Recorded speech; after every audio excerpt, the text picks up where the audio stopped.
Посмотрели архивы, а что влетало в атмосферу Земли за прошедшие годы. И оказалось, что один метеорит был с колоссальной скоростью влетел в атмосферу Земли. С такими скоростями в Солнечной системе не летают. Мгм. Просто не удержишься, значит, прилетел издалека. Еще он один нашел, который уже проследил его траекторию, и где-то над Индийским океаном он рассыпался. Поплыли искать. И нашел спонсора.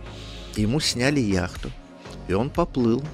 И на глубине около 3 километров какими-то магнитиками вытащил оттуда маленькие металлические шарики. И проанализировал их состав и говорит, таких сплавов на Земле никто не делает. Ну, может, не каждый вылетевший к нам объект рукотворный, а просто кусок космического мусора, который из чужой планетной системы к нам попал. Наши-то разлетаются из Солнечной системы, могут куда-то влететь с бешеной скоростью.